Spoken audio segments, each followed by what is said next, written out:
হরে কৃষ্ণ, রাধে রাধে বন্ধুরা। আমি চলে এসেছি তোমাদের সামনে আরও একটা নতুন ভিডিও নিয়ে। আমাদের সামনেই আসতে চলেছে দোল পূর্ণিমা। এই দোল পূর্ণিমাতে আমরা কিভাবে আমাদের ঘরের রাধা কৃষ্ণ ও গোপাল সোনা সেবা করব সেই সহজ উপায় আমি তোমাদেরকে দেখাচ্ছি, যা সব আমাদের সুবিধা অনুযায়ী আমরা করতে পারবো পুরোহিত ছাড়াই।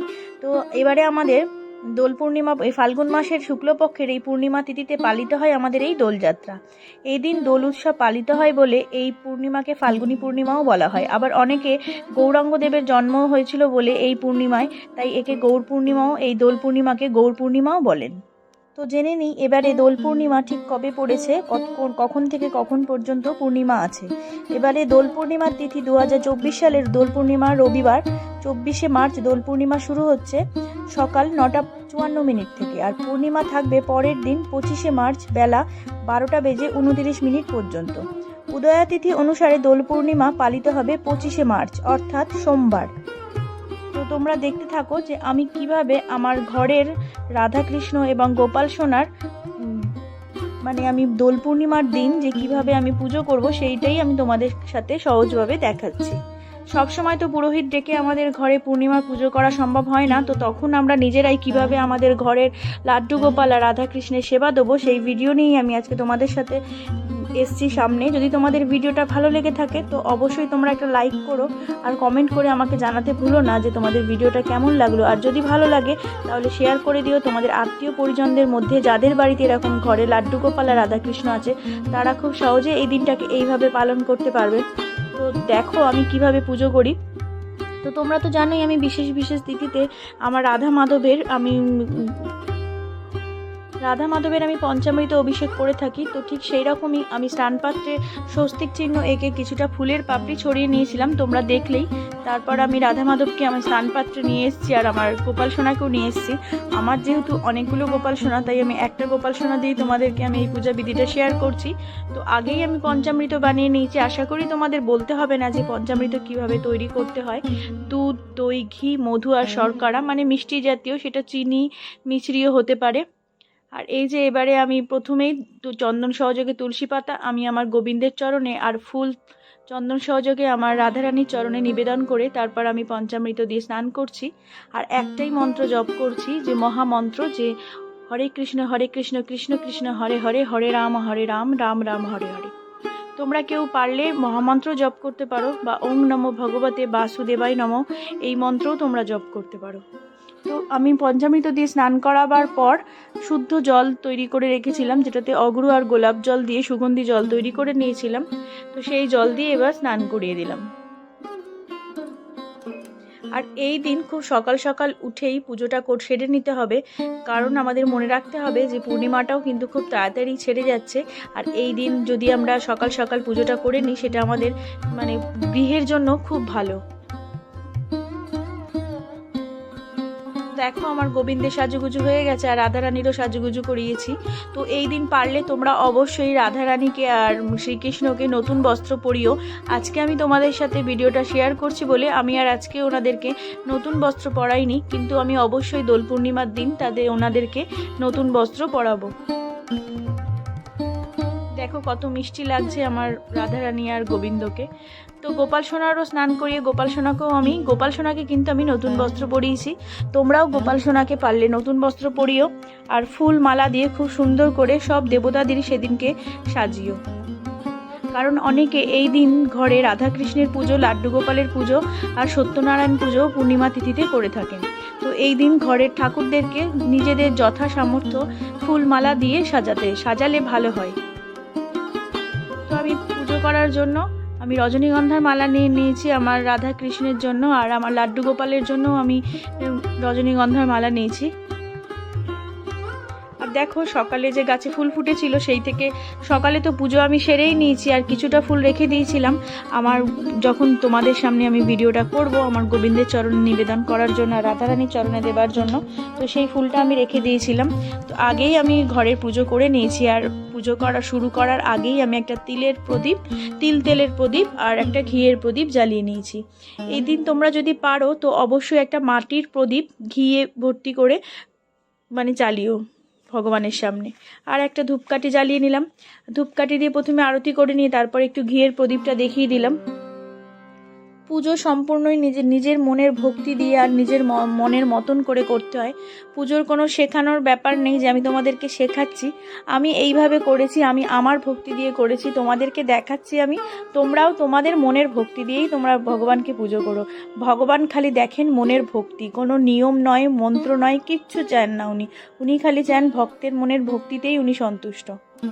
তো আমি ফুলগুলোকেও আমি যথারীতি শুদ্ধ করে নিলাম, চন্দন দিয়ে আর অগ্রু দিয়ে একটুখানি ছড়িয়ে দিলাম।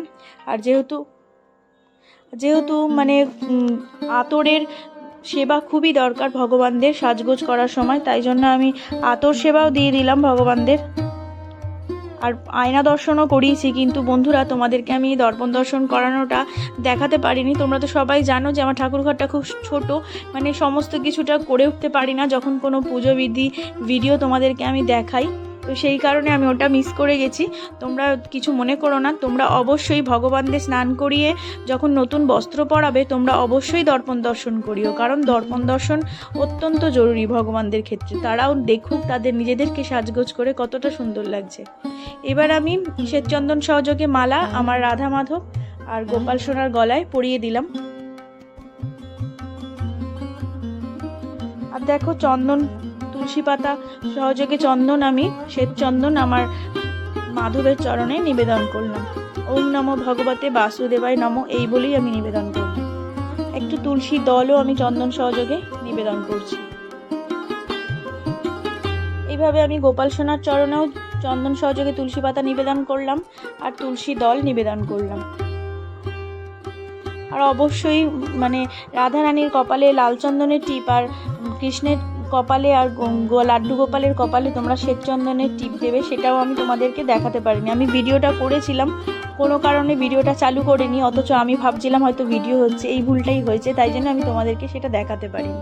আর আমার গাছের যে জবা ফুলগুলো তোমরা দেখলে, হলুদ জবাটা আমি আমার কৃষ্ণের চরণে নিবেদন করলাম, আর একটা যে জবা, ওই যে সব জবা ফুলগুলো দিয়ে আমি আমার গোপুর চরণে রাধারানীর চরণে নিবেদন করলাম। আর দেখো থোকা টগরও ফুটেছিল, আর সাদা ফুল যেহেতু আমাদের কৃষ্ণের খুবই প্রিয়, তাই সাদা ফুল আমি ওনার চরণে নিবেদন করলাম, আমাদের রাধারানীর চরণেও নিবেদন করলাম, আর লাড্ডু গোপালের চরণেও নিবেদন করছি। আর একটু ফুল দিয়ে আমি একটু সাজিয়ে দিচ্ছি ঠাকুরের আসনটা।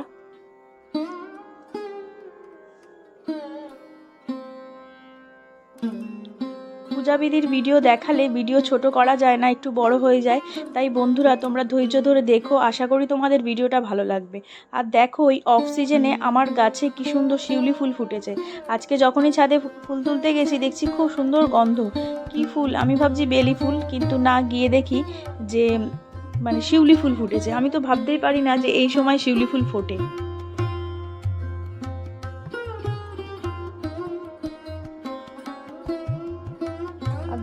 তারপরেই আমি পুষ্প অভিষেক করে নিলাম, কারণ ভগবানরা বিশেষ বিশেষ তিথিতে পুষ্প অভিষেক ওনাদের খুবই ভালো লাগে, তো ওই জন্য পুষ্প অভিষেক করিয়ে নিলাম।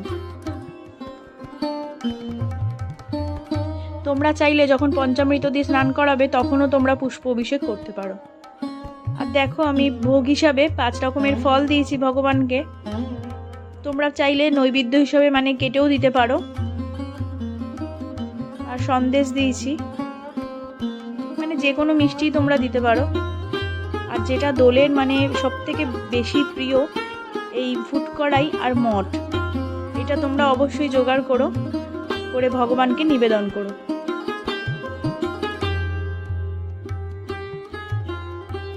সাথে পান করার জন্য জল দিয়েছি।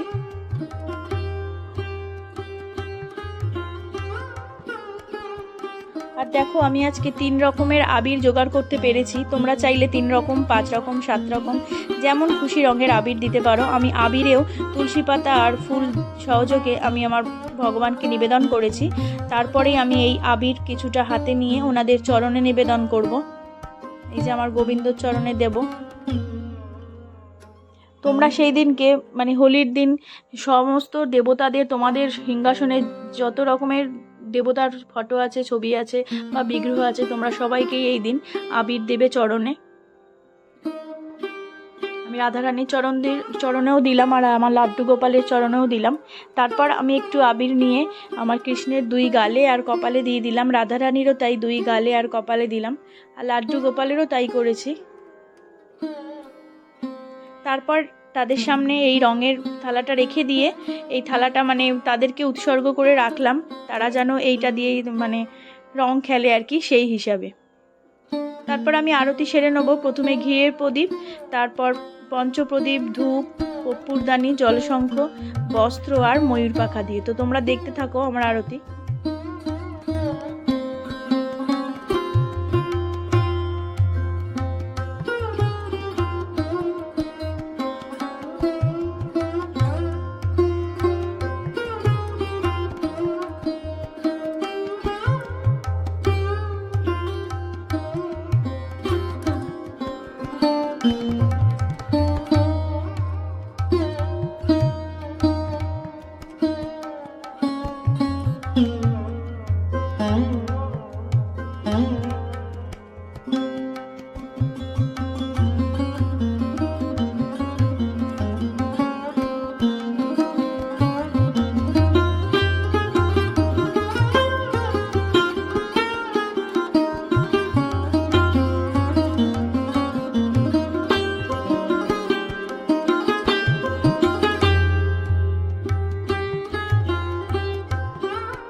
দেখো আমার আরতি সম্পূর্ণ হয়ে গেছে।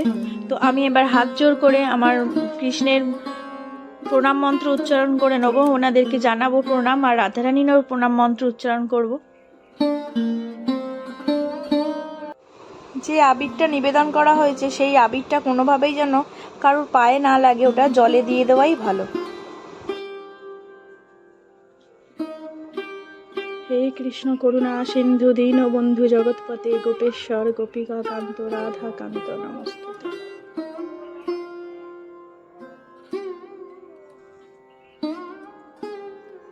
তপ্ত কাঞ্চন রাধে বৃন্দাবনেশ্বরী বৃষভানু সুতে প্রণমামি হরিপ্রিয়ে। জয় রাধারানী, জয় রাধারানী, জয় রাধারানী। হে কৃষ্ণ করুণা সিন্ধু দীনবন্ধু জগৎপতে গোপেশ্বর গোপিকা কান্ত রাধা কান্ত নমস্তুতে। সবশেষে আমি হাত জোর করে ক্ষমা প্রার্থনা করে নেব আমার শ্রীকৃষ্ণের কাছে, রাধিকা রানীর কাছে আর গোপাল সোনার কাছে। যদি কোনো আমার ভুল ত্রুটি হয়ে থাকে তো ওনারা যেন আমাকে নিজ গুণে ক্ষমা করে দেয়, যে আমি চেষ্টা করেছি ওনাদেরকে যতটা সম্ভব সেবা করার, যদি তাতেও কোনো ভুল হয় যেন আমাকে ওনারা ক্ষমা করেন। এই বলেই আমি আমার পূজা সম্পূর্ণ করলাম। তো আজকের মতন এইটুকুই, দেখা হবে আবার অন্য কোনো দিন অন্য কোনো ভিডিও নিয়ে। তোমাদের যদি ভিডিওটা ভালো লেগে থাকে তো একটা লাইক করো, কমেন্ট করে জানাতে ভুলো না তোমাদের ভিডিওটা কেমন লাগলো, আর শেয়ার করে দিও তোমাদের আত্মীয় পরিজনদের মধ্যে, যাতে সবাই আমার ভিডিওটা দেখার সুযোগ পায় আর তারাও যেন বলতে পারেন যে আমার ভিডিওটা কেমন লাগলো। তো আজকের মতন আসি। হরে কৃষ্ণ, রাধে রাধে।